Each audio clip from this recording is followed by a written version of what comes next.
Ela foi abandonada, grávida, sem ter para onde ir. Traída pelo homem que prometeu protegê-la, ela fugiu, carregando apenas uma sacola e um coração despedaçado. Mas o que encontrou naquele sítio abandonado não era só um abrigo, era o começo de um segredo que mudaria tudo. Se você está vendo esta história, com certeza não é por acaso, e talvez você não me veja mais. Então, comente de qual cidade você me assiste e se inscreve no canal para me dar uma força. Tem coisa que a gente sente antes de ver, antes de ouvir, antes de qualquer palavra ser dita. Eu senti naquela manhã de terça-feira, quando acordei com um cheiro de café que não era meu. Perfume adocicado, levemente almiscarado, o tipo de coisa que não nasce em panela de casa simples. Era um cheiro de mulher, diferente, e estava impregnado no lado dele do lençol, como se a noite toda aquilo tivesse ficado ali, quieto, esperando eu abrir os olhos. Fiquei deitada por um tempo. A barriga pesava. 6 meses e pouco. O menino dava uns chutes miúdos, como se já soubesse que o dia ia ser longo. Passei a mão por cima do umbigo e fiquei olhando para o teto. As rachaduras de sempre. A goteira que o Marcos nunca consertou. A mancha amarelada que parecia um mapa de um lugar que eu nunca fui. Claudinha, eu disse para mim mesma em silêncio. Você já sabia? Sabia. É verdade. Mas saber de longe é diferente de ter a prova na cama com você. Levantei devagar. Fui até o banheiro. Me olhei no espelho mais tempo do que o normal. Essa mulher de cabelo preso com borracha de dinheiro, olheira funda, lábios que não sorriam fazia semanas. Ventisquei os olhos na barriga enorme. Sorri para o menino. Só para ele. Tá bom, eu disse baixinho. A mãe vai resolver. Resolvi em silêncio, sem grito, sem choro de cena. Quando o Marcos chegou às 11 da manhã com aquela história de trabalho atrasado, de reunião que se estendeu, com aquele olhar torto que homem tem quando a mentira já está fraca, mas ele ainda insiste, eu não disse nada. Fui até o quarto. Peguei a bolsa. Coloquei 3 mudas de roupa, os documentos, a carteira de pré-natal e o terço da minha mãe. Ele ficou parado no meio da sala. Claudinha, que é isso? Você sabe o que é isso. Tá exagerando, menina. Eu passei por ele sem olhar nos olhos. Se eu olhasse, talvez eu parasse. Talvez eu aceitasse mais uma desculpa. Talvez eu ficasse por medo, por comodidade, por essa sensação horrível de não saber para onde ir quando o chão some. Mas o menino deu um chute bem forte naquele momento. Um chute de verdade que me tirou o fôlego, e eu entendi que o chão não era ali. Nunca tinha sido. Abri a porta. O sol bateu na minha cara como um tapa quente. E foi então que Dona Gilda saiu da cozinha dela, lá do fundo do corredor de entrada, com aqueles chinelos de dedo que faziam um barulho de palmatória no piso. A sogra, 60 e tantos anos, cabelo branco preso num coque duro, olhos pequenos e fundos, como de quem viu coisa demais na vida e aprendeu a não comentar. Ela me olhou de um jeito que eu nunca tinha visto nela antes. Não era pena. Era reconhecimento. Colocou um envelope na minha mão. Papel amarelado, grosso, sem escrita por fora. O que é isso, Dona Gilda? Ela não respondeu de imediato. Olhou para o filho dela, que estava parado atrás de mim como um menino apanhado, e depois me olhou de volta. Quando falou, foi com a voz de quem carrega aquela fala há muito tempo. Isso já era seu, antes mesmo de você precisar. Eu não perguntei mais nada. Não havia mais nada a perguntar.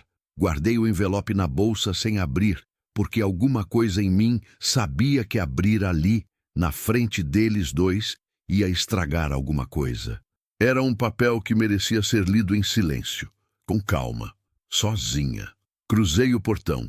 Não olhei para trás. Fiquei 2 dias na casa da minha prima Edilene, em Montes Claros. Ela tinha 2 filhos pequenos. Marido caminhoneiro que aparecia de vez em quando, e um coração grande demais para uma casa pequena demais. Me deu a cama do filho mais velho, me fez sopa de feijão, ficou quieta quando eu precisei de silêncio e falou quando eu precisei de voz. Não fez perguntas sobre o Marcos. Edilene era desse jeito. Entendia que certos nomes ficam pesados na boca antes de a gente estar pronta para carregar. Foi na noite do segundo dia que abriu o envelope. Edilene tinha ido deitar. A casa estava quieta. Só o ventilador de teto girando preguiçoso e o barulho de grilo lá fora. Eu estava na mesa da cozinha com um copo de água morna e tirei o papel com cuidado, como se fosse coisa frágil. Era uma escritura, lavrada em cartório, assinada, registrada. O nome do falecido sogro, seu Antônio Braga, figurava como cedente, e o nome do beneficiário, ali, em letra de forma azul, formal, permanente como pedra, era o meu, Cláudia Regina Souza Braga, meu nome de casada. Mas não era o Marcos que tinha me dado aquilo. Era o pai dele, um homem que eu mal conhecia bem, que morreu 2 anos antes de eu casar com o filho, que eu conheci só em foto na parede da sala e em história contada pela dona Gilda nas raras vezes que ela se abria perto de mim.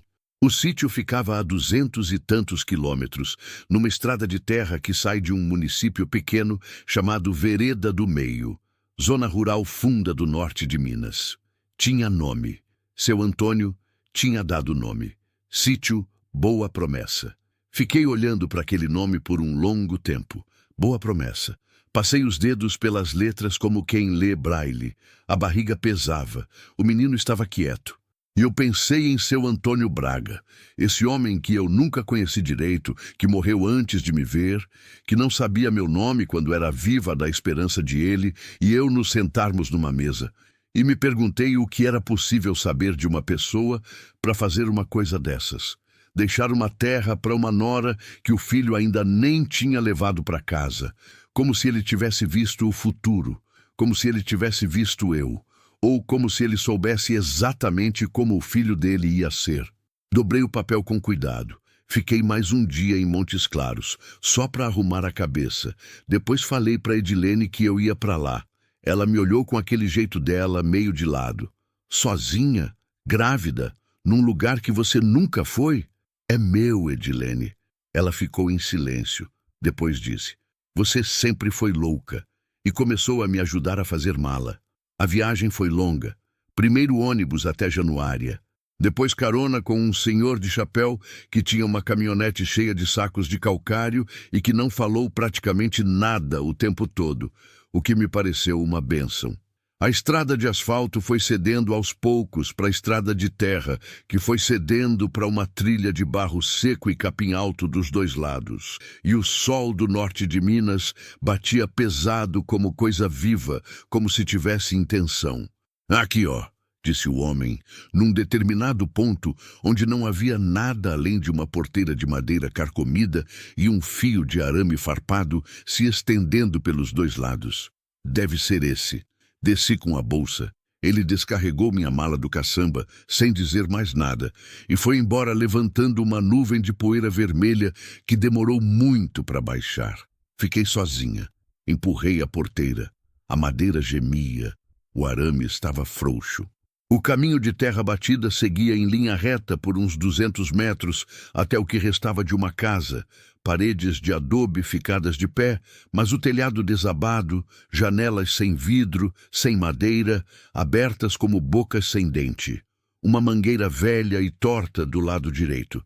Um galinheiro vazio, um poço tampado com uma tampa de madeira podre, cercado por pedras arrumadas em círculo, como se alguém tivesse feito isso com cuidado, com intenção, como um ritual.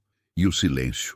Um silêncio que não era ausência de barulho, era a presença de outra coisa. Os grilos, sim, e o vento no capim, e um pássaro lá longe. Mas havia um peso no ar que não era só calor. Era como se o lugar estivesse me avaliando, esperando ver o que eu ia fazer. Fiz o que qualquer mulher grávida e sozinha faz quando chega num lugar desconhecido e destruído e sem alternativa. Respirei fundo e entrei. As paredes estavam firmes. Isso foi a primeira coisa que notei. A mangueira tinha deixado raízes enormes que levantavam o chão do que tinha sido a sala. mas as paredes de adobe eram grossas e sólidas, sem rachadura de fundação, como se o tempo tivesse destruído só o que estava em cima e respeitado o que estava embaixo. Havia uma divisória de pau a pique que ainda segurava, um fogão de ferro enferrujado num canto, uma janela voltada para o oeste que enquadrava o pôr do sol como um quadro, aquele laranja pesado de norte de Minas que parece quase alarme. Fui até o poço, tirei a tampa podre, joguei um pedaço de galho para dentro e ouvi o respingo. Tinha água. Em terra seca assim, com aquele calor, com aquela caatinga ao redor, tinha água. Alta, quase, como se o poço estivesse cheio sem fazer sentido. Fiquei olhando para ele por muito tempo. O menino deu um chute e alguma coisa em mim, não a cabeça, não a lógica, mas aquela parte mais funda que a gente não sabe nomear, disse que eu estava no lugar certo, que alguém tinha me mandado para ali e que o lugar estava me esperando. Naquela noite, deitada no chão de terra batida, com a bolsa dobrada como travesseiro, olhando para o teto que era só céu e estrelas, eu pensei em seu Antônio Braga, pensei no que ele sabia, pensei no que eu ainda não sabia, e pensei no nome que ele tinha dado para aquele lugar, como quem faz uma promessa que não é para si mesmo. Boa promessa. Fechei os olhos. O menino estava quieto. O vento balançava o capim lá fora com um som de água. E pela primeira vez em muito tempo não chorei. Só respirei, e o lugar respirou junto. A primeira semana foi de aprender o tamanho da dificuldade. Não é que eu não soubesse trabalhar. Cresci em roça, filha de meeiro do oeste da Bahia. Aprendi a carpir antes de aprender a fazer conta de dividir. Minhas mãos nunca foram mãos de cidade. Eram grossas, nos nós dos dedos, com aquela listra de sol que não sai mais nem com sabão. Mas trabalho de roça com 20 anos é diferente de trabalho de roça com barriga de 6 meses, sozinha, num lugar que você não conhece, sem ninguém para avisar se a coisa piorar. Acordava antes do sol, não por disciplina, por insônia. A barriga pesava de um lado, doía de outro, e o chão de terra batida era duro demais para encontrar posição. Então levantava, fazia fogo no fogão de ferro com graveto que catava na véspera, esquentava a água, tomava aquele café ralo, que era o que eu tinha, e ficava sentada na soleira da porta assistindo o dia nascer. O amanhecer no norte de Minas tem uma qualidade que eu nunca vi em outro lugar. A luz não aparece de vez, ela vaza. Vaza devagar pelo horizonte baixo, primeiro cor de brasa, depois cor de cobre, depois um amarelo que vai clareando até virar o branco pesado do meio-dia. E durante aqueles primeiros minutos, antes do calor chegar com toda a força, o ar era quase fresco, e o capim brilhava, e os pássaros faziam aquela conversa toda que só eles entendem. E eu ficava ali com as mãos na barriga, sentindo o menino acordar junto comigo. Esses momentos eram os melhores. O resto do dia era batalha. O telhado era o problema maior. Sem telhado, não havia casa. E sem casa, quando o menino viesse, e ele ia vir, e ia vir logo, eu não tinha o que oferecer. Isso ficava na minha cabeça como uma torneira pingando, constante, irritante, aquele tipo de pensamento que você tenta afastar e ele volta porque é urgente de verdade. Mas eu não tinha dinheiro para telha, tinha pouco. O que a Edilene tinha me emprestado dava para uns meses de comida com cuidado, nada mais. No terceiro dia, fui até a cidade.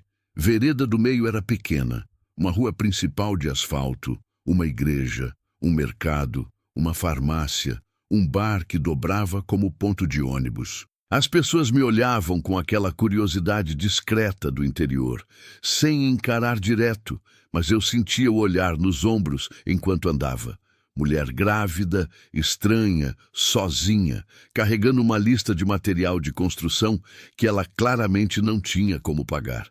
Foi no mercado que encontrei Dona Perpétua, 70 anos ou mais, baixinha, encurvada, cabelo completamente branco solto nas costas. Coisa rara em mulher do campo dessa idade.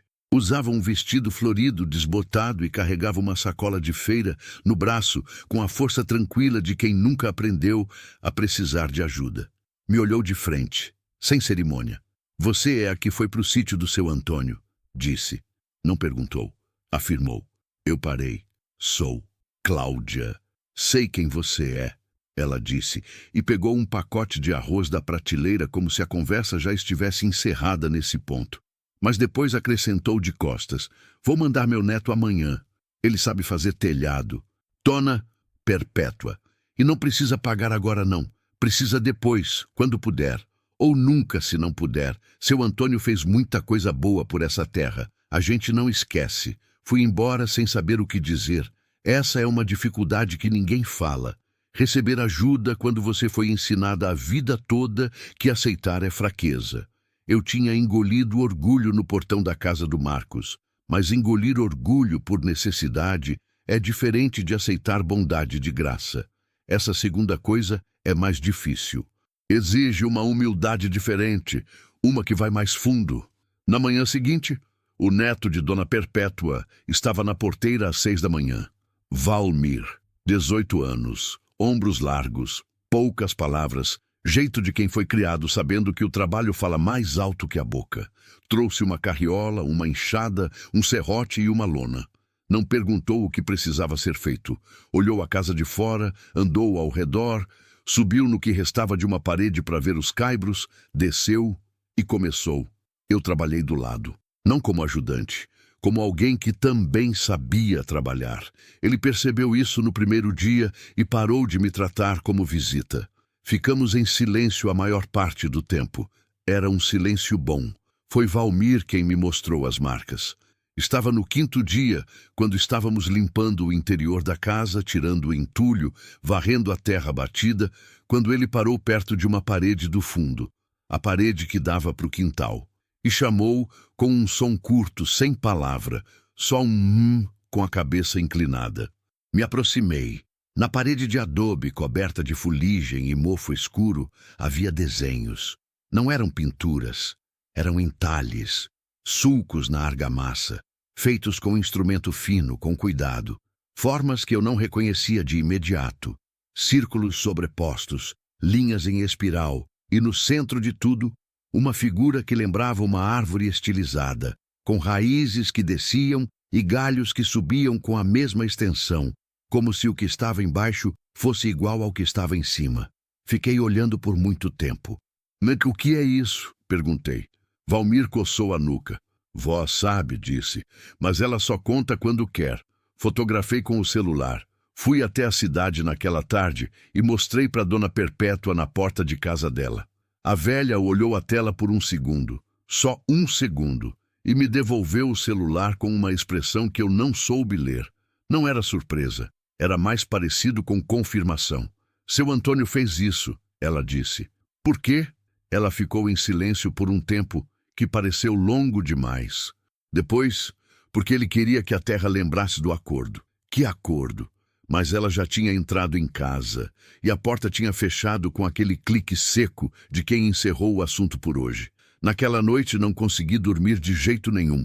Fiquei olhando para os entalhes, com a lanterna do celular, traçando as formas com o dedo sem tocar, como se houvesse alguma coisa que eu pudesse entender só de ficar perto. A árvore no centro me perturbava de um jeito que eu não sabia explicar. Não era medo, era reconhecimento. Como quando a gente vê uma coisa pela primeira vez, mas sente que já viu antes, num sonho, numa memória que não é sua. Fui até o quintal respirar, e foi então que vi a amendoeira.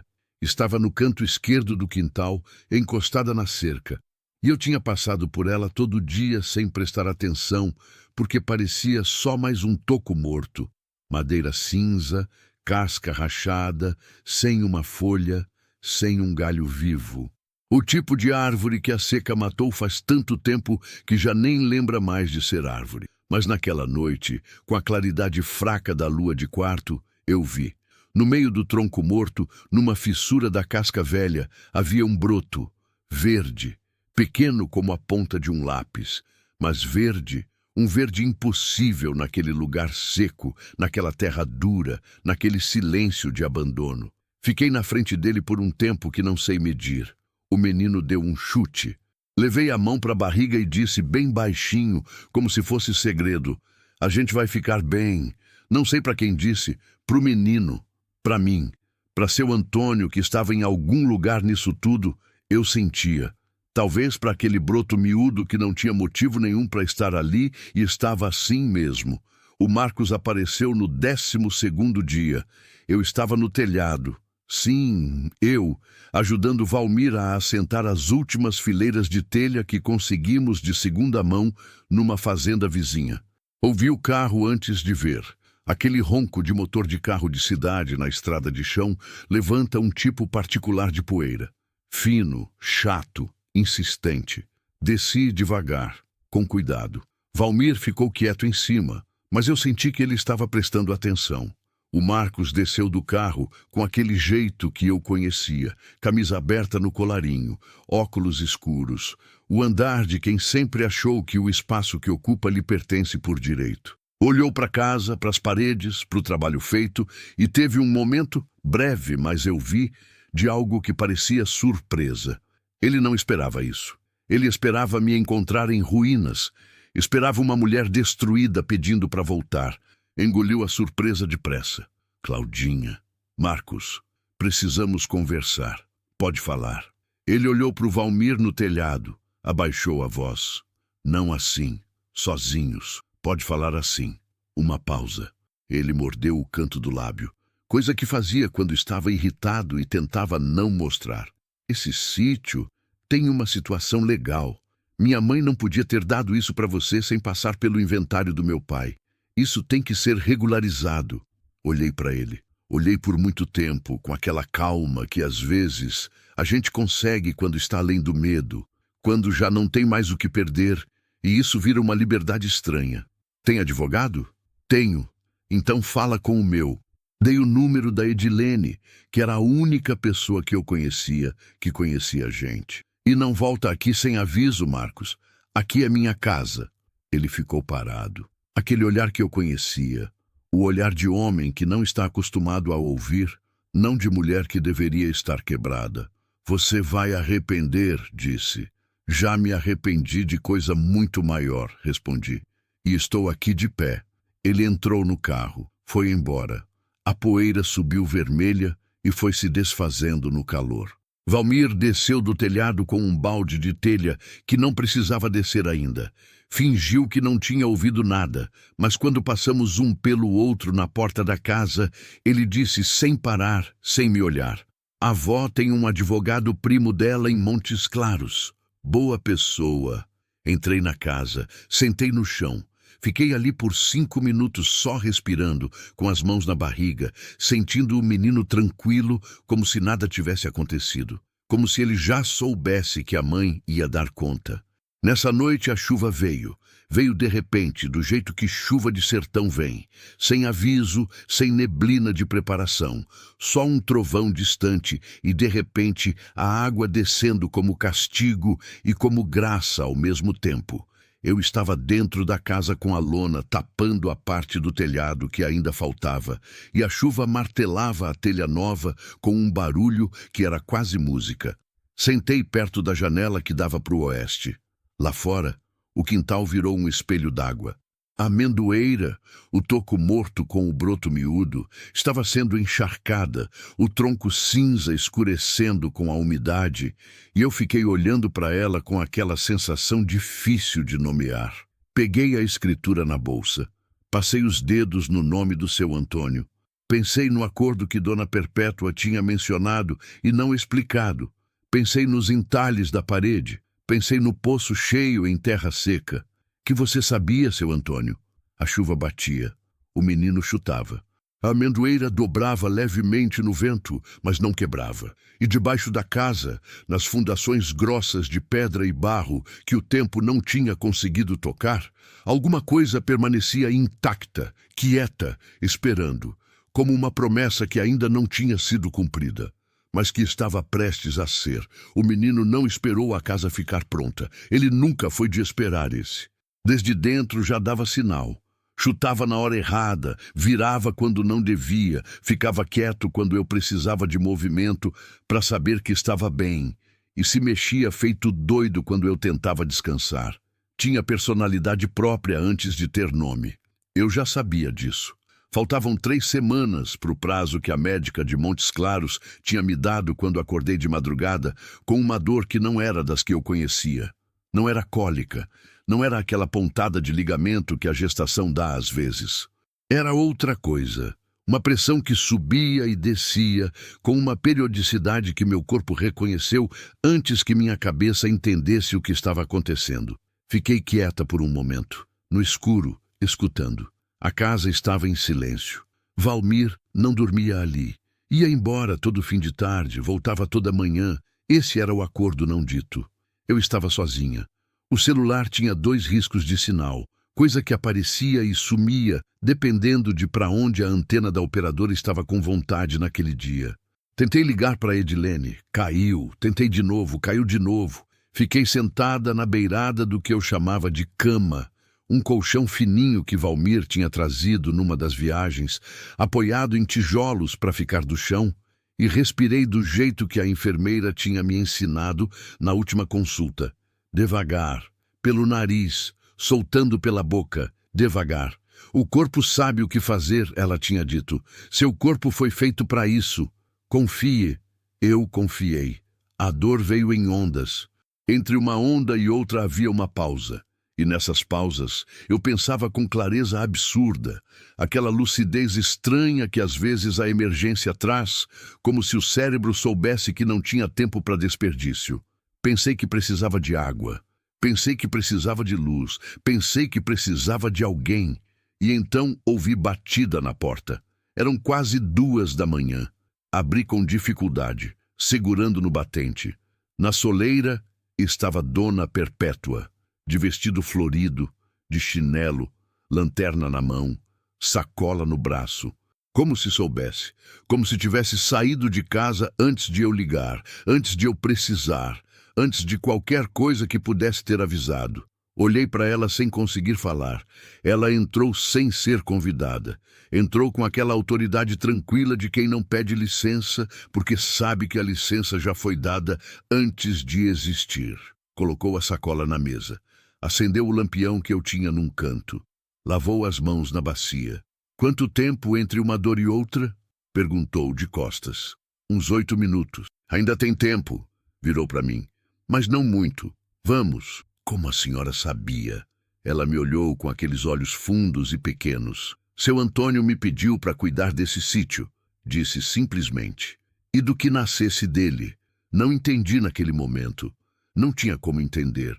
Estava com contração chegando, estava com medo, estava com aquela mistura de força e fragilidade que a mulher sente quando o corpo inteiro se converte numa única função e tudo mais some.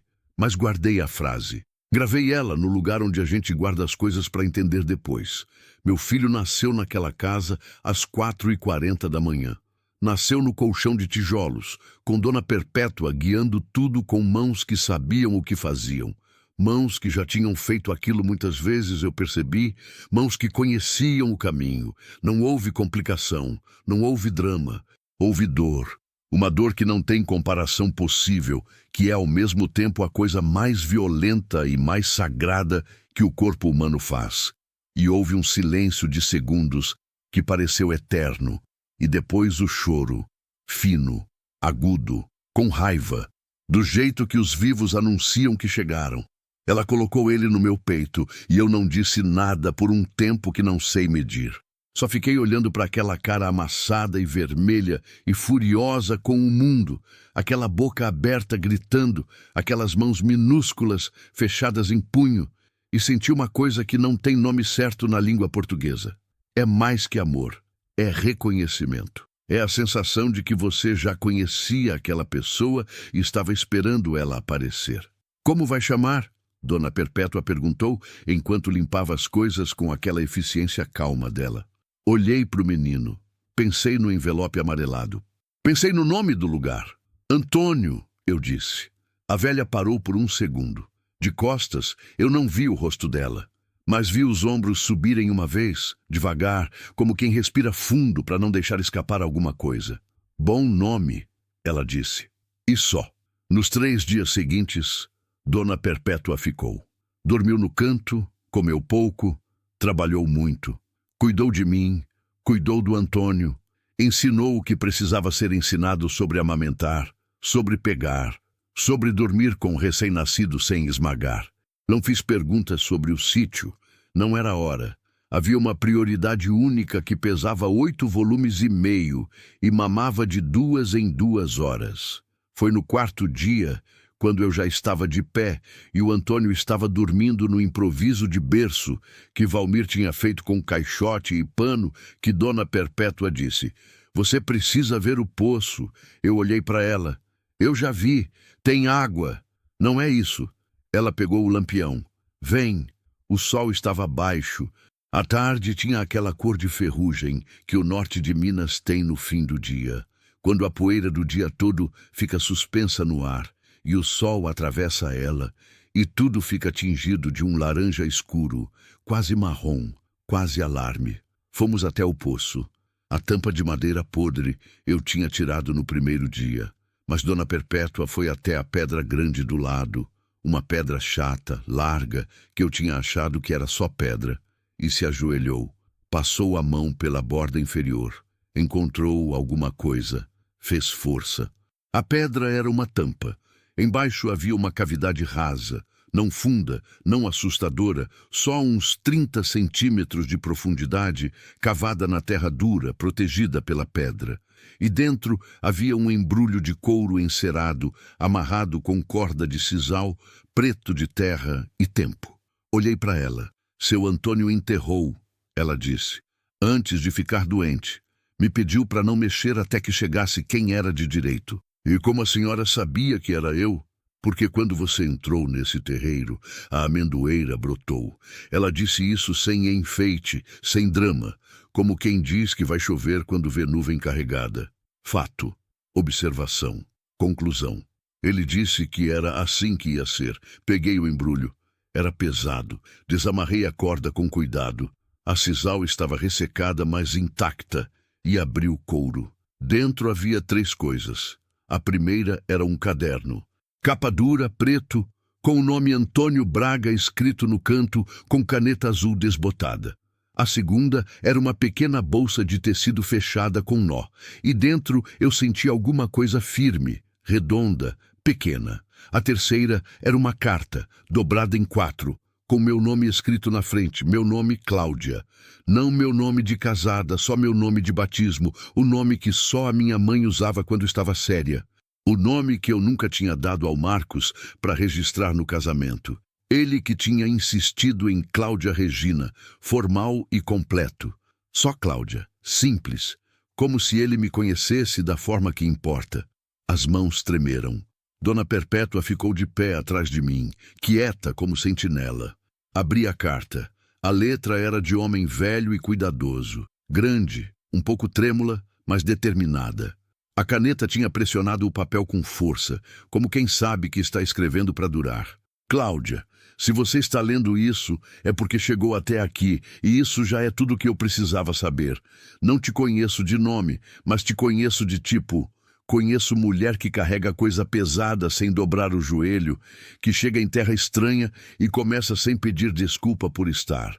Meu filho é bom menino, mas fraco de caráter. Sempre foi. Tentei ensinar diferente, mas tem coisa que não se ensina, só se aprende sofrendo, e ele não quis sofrer. Você vai sofrer por ele. Me perdoa por isso.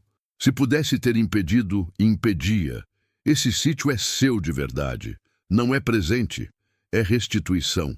A terra aqui é boa. O poço nunca seca porque tem um lençol freático que os técnicos da prefeitura nem sabem que existe.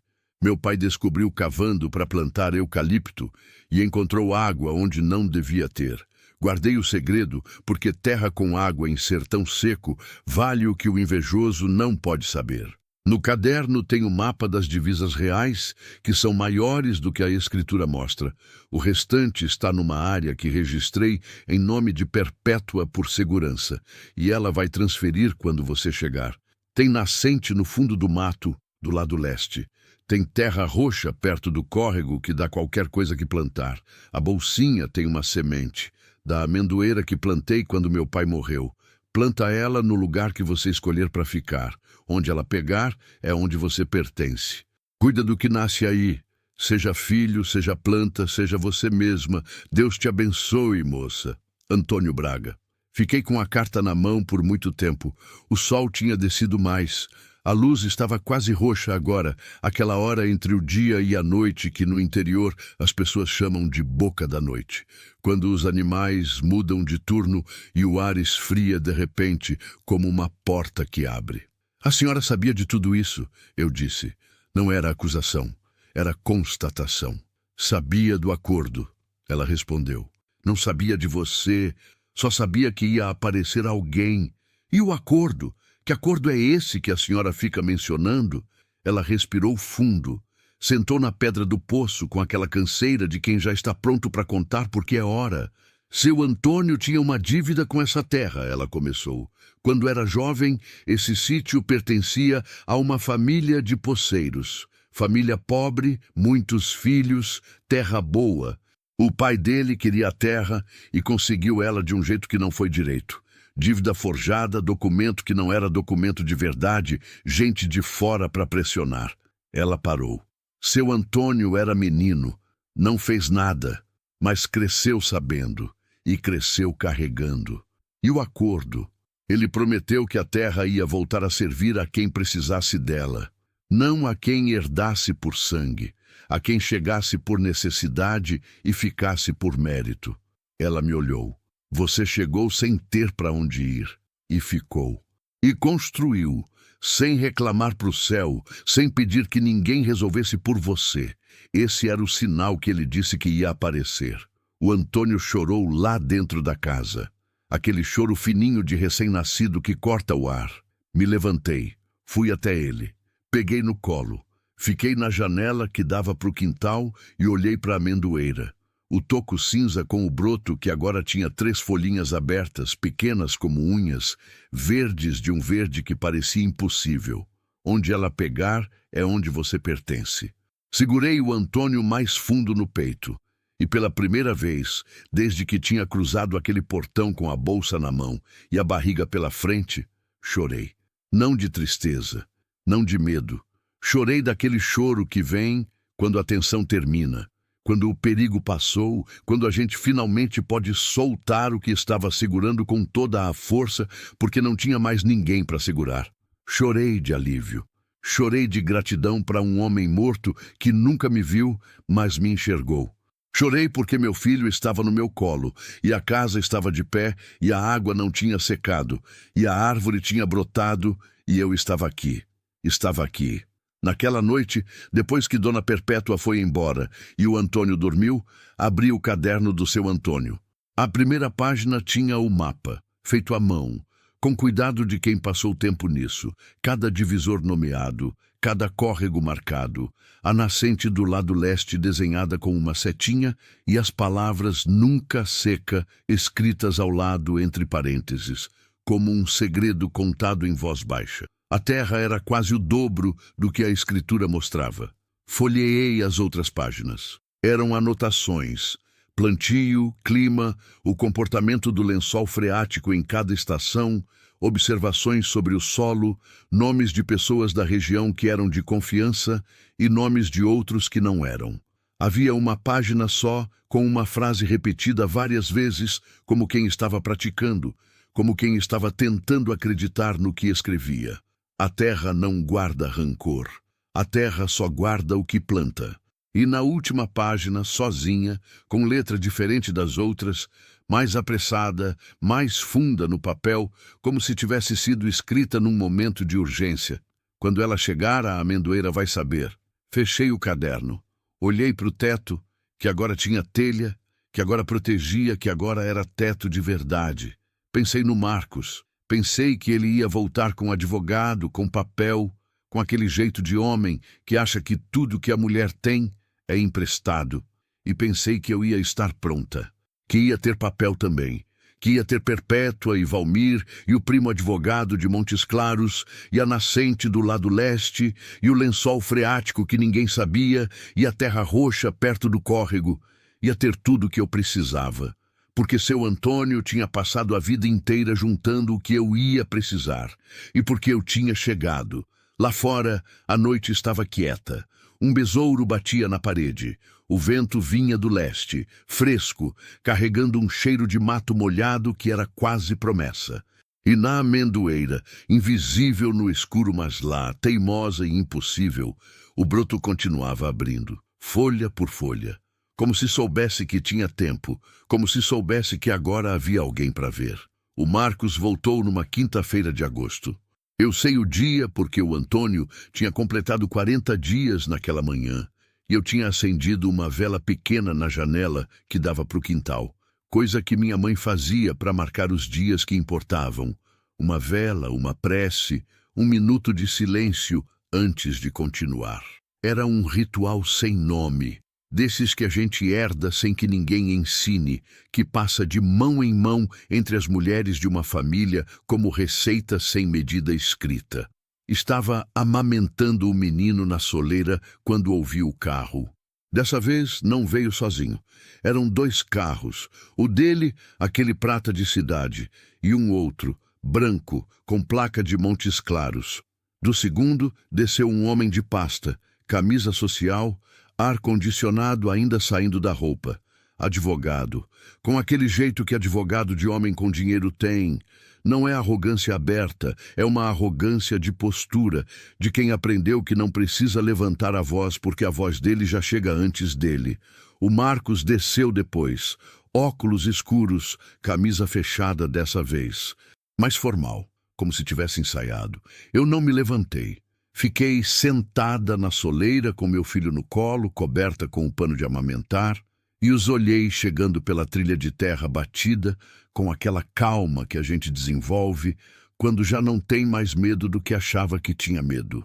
Não era coragem fingida, era outra coisa, uma dureza que a vida faz quando passa a mão em cima de você vezes demais, como pedra que o rio vai arredondando, até que não tem mais ponta que machuque.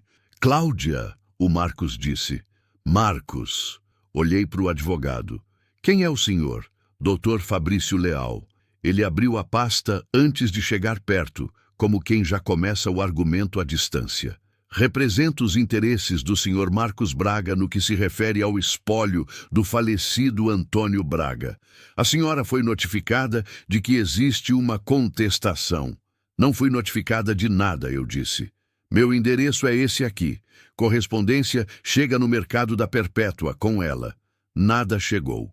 Uma pausa pequena. O advogado olhou para o Marcos. Coisa rápida, lateral, do tipo que diz: você não me contou isso. De qualquer forma, ele continuou, a escritura apresentada pela senhora tem irregularidades processuais que... Doutor Fabrício, ele parou. O senhor quer sentar? Eu perguntei.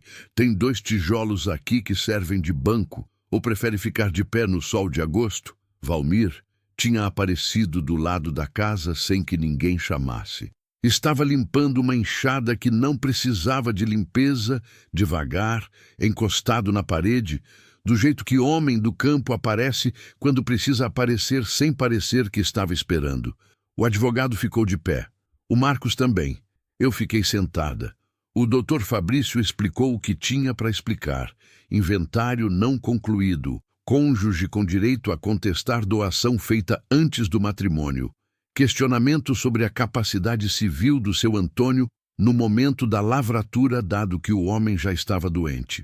Eram palavras certas, organizadas, ditas no tom de quem sabe que o peso delas intimida. Em outro momento, em outra versão de mim, teriam funcionado. Deixei ele terminar. Depois entrei em casa, coloquei o Antônio no caixote berço, voltei com o caderno preto e a carta do seu Antônio e um papel dobrado que o primo da dona Perpétua, Dr. Reinaldo Moura, 22 anos de cartório em Montes Claros, tinha preparado na semana anterior, depois de eu contar tudo e mostrar tudo. Entreguei o papel para o Dr. Fabrício. Ele leu de novo. A expressão não mudou. Advogado bom não deixa a expressão mudar. Mas eu vi o queixo firmar. Vi os olhos pararem num ponto específico e ficarem lá um segundo a mais. Isso é um registro de área complementar em nome de terceiro, ele disse. É, área que dobra o tamanho do que está na escritura original, registrada separadamente, transferida para mim na semana passada, com todos os documentos em ordem. Pausa. E tem mais uma coisa. Abri o caderno na página do mapa.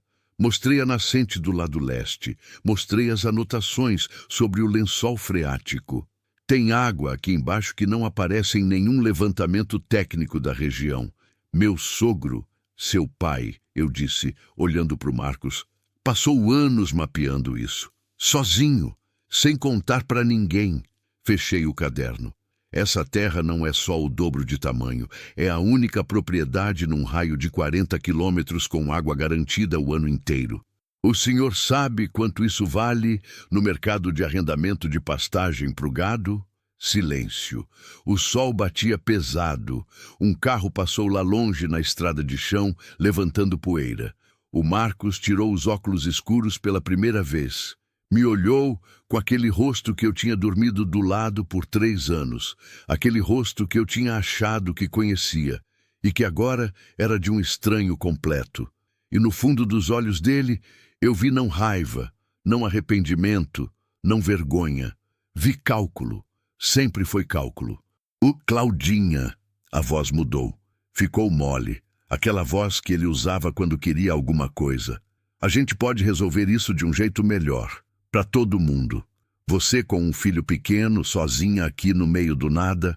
Não estou sozinha. Você sabe o que eu quero dizer. Sei. Me levantei. Finalmente me levantei.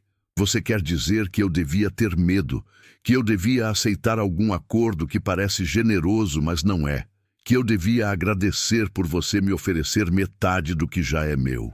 Respirei. Eu conheço essa voz, Marcos. Usei ela comigo por 3 anos. Ele ficou quieto.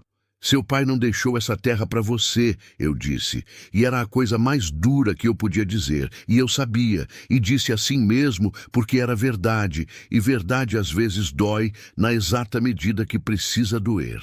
Ele conheceu você a vida inteira e decidiu deixar para mim, que ele nunca viu. Isso diz tudo o que precisa ser dito sobre os dois. O Dr. Fabrício fechou a pasta. Aquele gesto pequeno, a pasta fechando, foi o fim da discussão. Advogado que fecha a pasta sem falar mais nada, está dizendo que o cliente não tem caso. Vou precisar revisar a documentação, ele disse para o Marcos, com aquela frieza profissional de quem já está pensando nos honorários, antes de prosseguir com qualquer medida.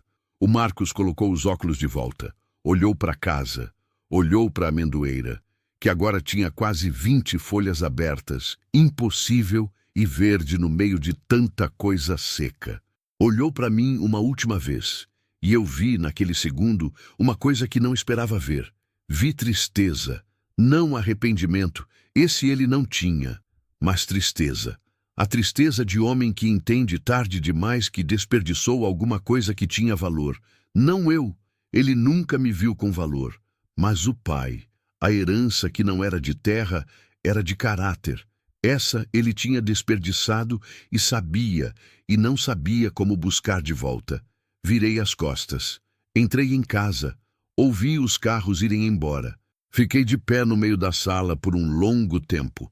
O Antônio dormia no caixote com aquela respiração de bebê que é a coisa mais tranquila do mundo. Aquele subir e descer de barriga que parece impossível de tão perfeito. Fui até ele, fiquei olhando. Passei o dedo no rosto dele sem tocar, só passando o ar. A gente ganhou, eu disse baixinho. Ele não acordou. Só virou o rosto um pouquinho para o lado, que é o que recém-nascido faz quando ouve a voz da mãe. Não acorda, só inclina, como flor que segue o sol sem saber que está fazendo isso. Saí para o quintal. O sol estava descendo. Aquela hora dourada do fim de tarde que eu tinha aprendido a reconhecer como o melhor momento do dia naquele lugar, quando o calor arrefecia um pouco, quando os pássaros começavam a conversa do entardecer, quando a luz ficava quase horizontal e batia em tudo de lado, fazendo até a terra seca parecer rica. Fui até a amendoeira. Estava crescendo de verdade agora. Não era mais broto. Eram galhos finos, mas firmes, com folhas abertas e brilhantes. Aquele verde novo que tem quase amarelo dentro. O tronco velho e cinza ainda estava lá, ainda carregava as marcas do tempo. Ainda tinha as rachaduras e a casca seca da parte que tinha morrido. Mas de dentro desse tronco morto, de dentro dessa coisa que eu tinha achado que era só lenha, tinha nascido isso. Essa teimosia verde, essa recusa de acabar.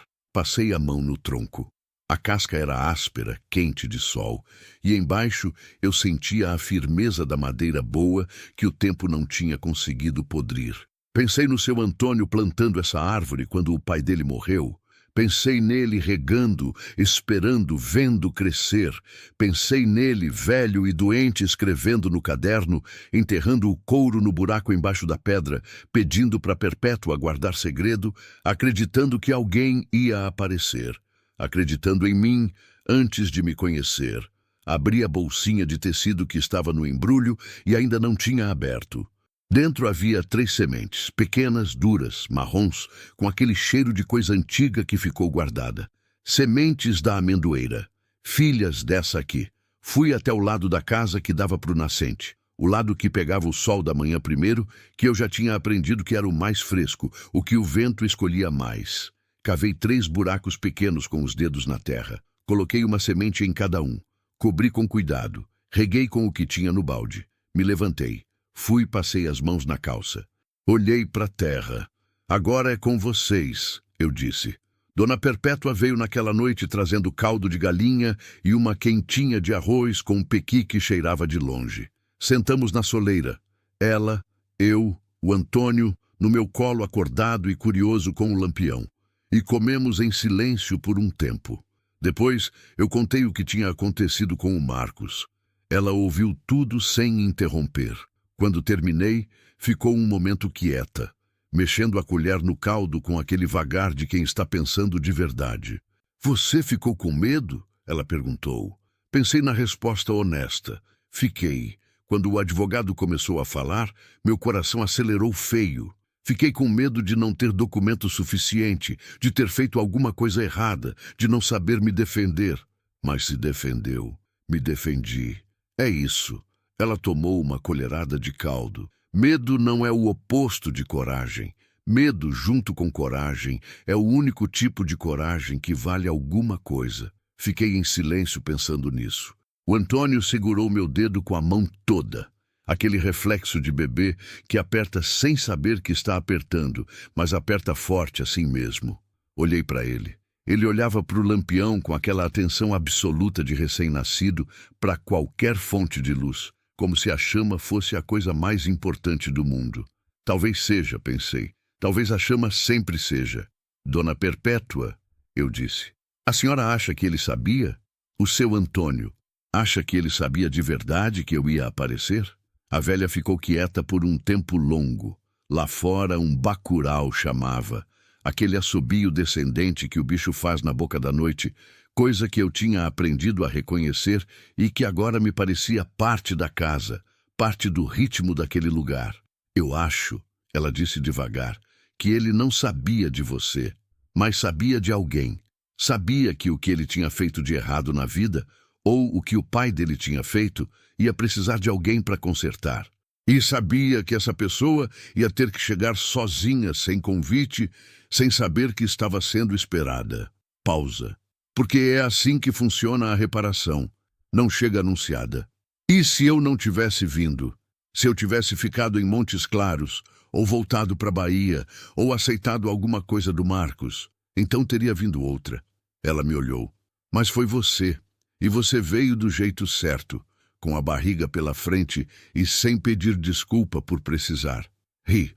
Um riso pequeno, mas genuíno, o tipo que sobe do fundo sem avisar. Ela também riu. Um riso curto, áspero, de quem não ri sempre, mas quando ri, é de verdade. O Antônio olhou para nós duas com aquela expressão séria de bebê que não entende a piada, mas sente o calor dela. Os meses que se seguiram foram de trabalho. Não vou mentir e dizer que ficou fácil. Não ficou. Teve semana que o dinheiro não fechava. Teve noite que o Antônio chorava horas, e eu chorava junto porque estava exausta e sozinha, e sem saber o que ele precisava além do que já estava dando. Teve dia de chuva forte que abriu uma infiltração na parede nova, e eu tive que ficar com balde dentro de casa e criança no quadril, e raiva suficiente para mover pedra. Teve a carta do advogado do Marcos, que chegou em novembro, e que o doutor Reinaldo respondeu ponto por ponto em 3 páginas que eu não entendi, mas confiei. Teve o dia que o trator afundou no brejo perto do córrego, e Valmir teve que chamar 2 vizinhos e um boi, e levou a tarde toda para resolver. E eu fiquei lado a lado com o Antônio amarrado nas costas no pano, e uma pá na mão, sendo completamente inútil, mas me recusando a entrar em casa. Teve o dia que a nascente do lado leste apareceu do nada. Ou melhor, sempre tinha estado ali, escondida embaixo de uma moita de bambu que eu fui roçar por acidente, e a água começou a correr mansinha, transparente, gelada como surpresa. Fiquei de joelhos na lama, olhando para ela por um tempo ridículo, com o Antônio no colo tentando pegar água com a mão e gorgolejando satisfeito, e me veio uma certeza que não passa por palavras, a certeza de que aquele lugar estava do meu lado. Que não era só terra, que tinha alguma coisa no acordo do seu Antônio que era maior que papel de cartório. Não sei nomear essa coisa. Nunca fui de nome certo para coisa grande. Mas senti. A amendoeira brotou em novembro. As 3 sementes que eu tinha plantado do lado nascente. Uma delas abriu. Uma só, mas abriu. Um broto fino como linha, verde impossível, saindo da terra seca como afirmação. Fiquei na frente dela pensando em tudo que tinha começado com um broto. Com uma semente guardada em couro encerado por um homem que não me conhecia, mas me esperava. Com uma porteira que eu cruzei sem olhar para trás, com um envelope de papel amarelado na mão de uma velha de coque duro, com um chute no lado esquerdo da barriga numa manhã de terça-feira que me disse que era hora. Era hora, sempre tinha sido hora. Eu é que precisava de tudo aquilo para saber. No aniversário de 1 ano do Antônio, agosto do ano seguinte, com festa pequena na soleira, só Perpétua e Valmir e uns vizinhos que tinham virado gente da gente com o tempo, eu plantei a escritura numa moldura de madeira que Valmir fez com resto de caibro. Não o documento legal. Esse ficou com o doutor Reinaldo em lugar seguro. A carta do seu Antônio com meu nome escrito nela, aquele Cláudia simples de quem me conhecia sem me ver. Coloquei na parede do quarto, do lado da janela que dava para o quintal, para que fosse a primeira coisa que eu via de manhã quando abria os olhos. Cuida do que nasce aí. Seja filho, seja planta, seja você mesma. Às vezes eu fico na janela de noite, depois que o Antônio dorme, e olho para o quintal no escuro. A amendoeira é grande agora, não enorme.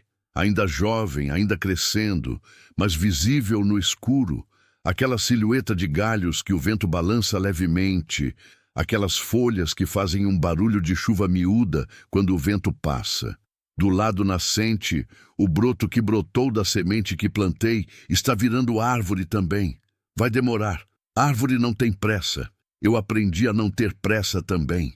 Aprendi aqui, nessa terra que não era minha e que se tornou mais minha que qualquer coisa que eu já tive, porque eu não ganhei ela, não herdei ela pelo sangue, não caí nela de paraquedas. Eu a merei, pedra por pedra, dia por dia, mão calejada por mão calejada, choro engolido por choro engolido. Merei do jeito que mulher mereceu coisa desde sempre nesse país, sem que ninguém visse, sem que ninguém aplaudisse, no silêncio pesado do que não tem testemunha senão a própria consciência e o próprio Deus. O Marcos nunca mais voltou. O processo morreu na 3ª contestação do Dr. Reinaldo. Ouvi falar por Edilene que ele tinha mudado de cidade, tinha uma vida nova, tinha seguido em frente daquele jeito que certos homens conseguem seguir porque nunca param para carregar o que deixam para trás. Não guardo rancor. Aprendi isso também aqui, que rancor é coisa que pesa em quem carrega, não em quem foi embora. Que a mulher que fica com rancor no peito acaba gastando a força dela para alimentar uma dívida que a outra pessoa nem sabe que existe. Soltar não é perdoar. Soltar é só parar de pagar por algo que não foi você que comprou. Tem uma coisa que nunca contei para ninguém. Na noite em que o Antônio nasceu, naquela madrugada com chuva fina e lampião aceso e Dona Perpétua com mãos que sabiam o caminho, quando o menino chegou e o silêncio durou aqueles segundos antes do choro, eu olhei para o canto do quarto. Sei que foi exaustão.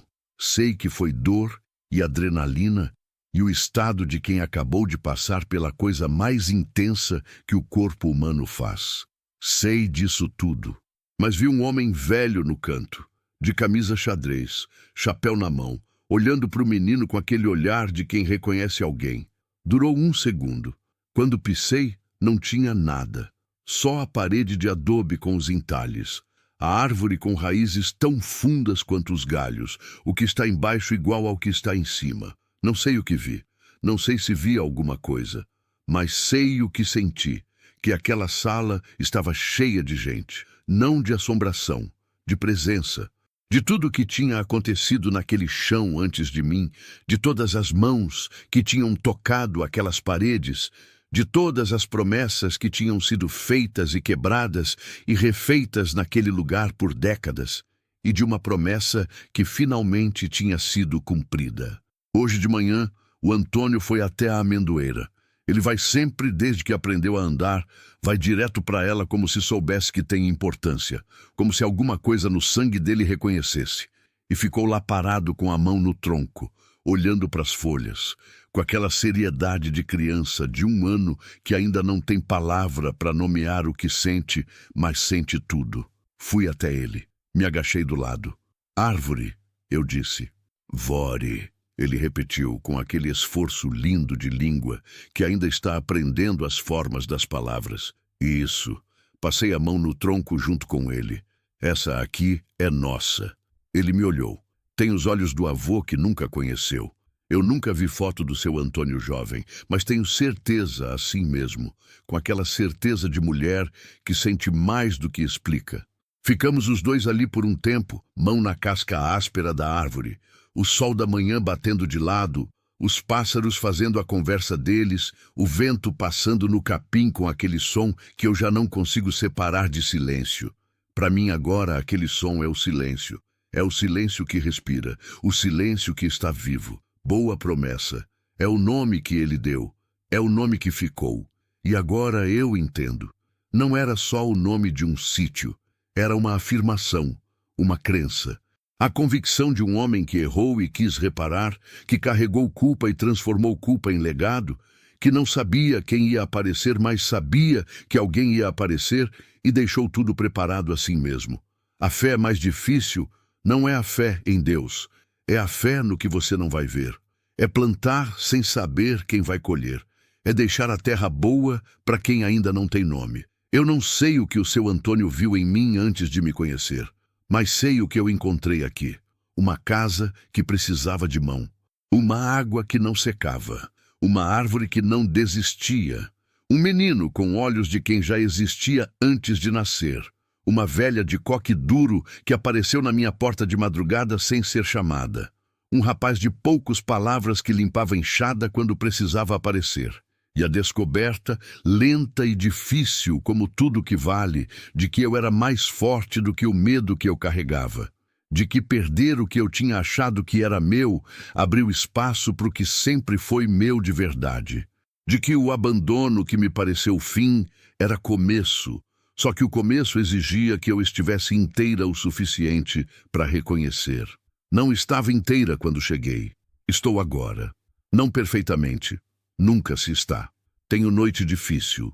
Tenho dia que a saudade aperta de coisa que não sei nem nomear. Tenho tarde que a solidão tem gosto de ferrugem na boca e eu preciso ir trabalhar na terra para não ficar parada dentro dela. Mas estou aqui, de pé, com meu filho no quadril e minha mão na cerca e minha água no poço e minha árvore no quintal e meu nome lavrado em cartório numa terra que escolheu me escolher. O vento vem do leste agora, sempre do leste. No fim do dia, traz cheiro de mato molhado e terra quente e alguma coisa que não tem nome, aquele cheiro de lugar que está vivo, que está respirando, que reconhece quem chegou, fecha os olhos e o sítio respira junto.